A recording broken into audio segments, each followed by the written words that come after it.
അപ്പോൾ നമ്മൾ ഇന്നത്തെ വീഡിയോയിൽ നോക്കാൻ പോകുന്നത് എങ്ങനെയാണ് നമ്മുടെ ഫോണിൽ പുതിയതായിട്ട് ഒരു ജിമെയിൽ അക്കൗണ്ട് ആഡ് ചെയ്യുക എന്നുള്ളതാണ്. അപ്പോൾ അതിനു വേണ്ടിയിട്ട് നമ്മളിവിടെ നമ്മുടെ ജിമെയിൽ ആപ്ലിക്കേഷൻ ഓപ്പൺ ചെയ്യുക. അപ്പോൾ ഇവിടെ നമ്മൾ ഓൾറെഡി ഒരെണ്ണം ആഡ് ചെയ്തിട്ടുണ്ട്. ഇനി പുതിയതായിട്ട് നമുക്ക് ഒരെണ്ണം ആഡ് ചെയ്യണം എന്ന് തോന്നിയാൽ ഇതുപോലെ ഓപ്പൺ ചെയ്യുക. ആപ്ലിക്കേഷൻ ഇതുപോലെ ഓപ്പൺ ചെയ്തതിന് ശേഷം ഈ 3 വരയുണ്ടല്ലോ, ഇത് സെലക്ട് ചെയ്ത് കൊടുക്കുക. അപ്പോൾ ഇതുപോലത്തെ ഒരു സ്ക്രീനാണ് വരിക. താഴോട്ട് നമ്മൾ ഇതുപോലെ സ്ക്രോൾ ചെയ്യുക. അപ്പോൾ ഇവിടെ സെറ്റിംഗ്സ് എന്നൊരു ഓപ്ഷൻ ഉണ്ട്, സെലക്ട് ചെയ്ത് കൊടുക്കുക. അപ്പോൾ ഇതുപോലത്തെ ഒരു സ്ക്രീനാണ് വരിക. ഇവിടെ 3 ഓപ്ഷൻ കാണാൻ സാധിക്കും. ഇവിടെ ഏറ്റവും താഴത്തെ ഓപ്ഷൻ ആയിട്ടുള്ള ആഡ് അക്കൗണ്ട് എന്നൊരു ഓപ്ഷൻ ഉണ്ട്, അത് നമ്മൾ സെലക്ട് ചെയ്യുക. അപ്പൊ നമ്മുടെ ഒരു മെയിൽ ഐ ഡി ഇവിടെ കാണിക്കും. ഓൾറെഡി നമ്മൾ ഇവിടെ ലോഗിൻ ചെയ്തേക്കുന്ന മെയിൽ ഐ ഡി ഇവിടെ കാണിക്കും. അതിന്റെ താഴെയാണ് ആഡ് അക്കൗണ്ട് എന്നുള്ള ഓപ്ഷൻ കാണിക്കുക. സെലക്ട് ചെയ്ത് കൊടുക്കുക. അപ്പൊ ഇതുപോലെയാണ് വരിക. ഇവിടെ നമ്മൾ ഗൂഗിൾ സെലക്ട് ചെയ്ത് കൊടുക്കണം. നമ്മുടെ ഫോണിന്റെ പാസ്വേഡ് ഇവിടെ എൻ്റർ ചെയ്ത് കൊടുക്കണം. ഫിംഗർ പ്രിന്റ് ആണെങ്കിൽ ഇവിടെ ഫിംഗർ പ്രിന്റ് ഓപ്ഷൻ വരും.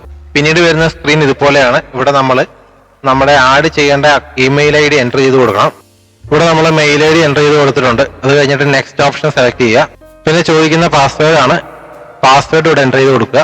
പാസ്വേഡ് എൻ്റർ ചെയ്ത് കൊടുത്തതിന് ശേഷം ഇവിടെ താഴെ നെക്സ്റ്റ് എന്നൊരു ഓപ്ഷൻ ഉണ്ടാവും, സെലക്ട് ചെയ്യുക. ഇവിടെ എൻ്റർ ആയിട്ടുണ്ട്. ഇതുപോലെ ഒരു സ്ക്രീൻ വരും. ഇവിടെ നമ്മൾ യെസ് ഐ ആം ഇൻ എന്നൊരു ഓപ്ഷൻ ഉണ്ട്, അത് സെലക്ട് ചെയ്ത് കൊടുക്കുക. ഐ എഗ്രി എന്നൊരു ഓപ്ഷൻ ഉണ്ട്, അത് സെലക്ട് ചെയ്യുക. ഇപ്പൊ നമുക്ക് കാണാൻ സാധിക്കും ഇവിടെ സെറ്റിംഗ്സ് എന്നൊരു ഓപ്ഷനിൽ നേരത്തെ ഒരു മെയിൽ ഐ ഡി ഉണ്ടായിരുന്നുള്ളൂ. ഇപ്പൊ രണ്ടാമത് നമ്മളിപ്പോൾ ആഡ് ചെയ്ത് കൊടുത്തേക്കുന്ന മെയിൽ ഐ ഡിയും കൂടി അവിടെ വന്നിട്ടുണ്ട്.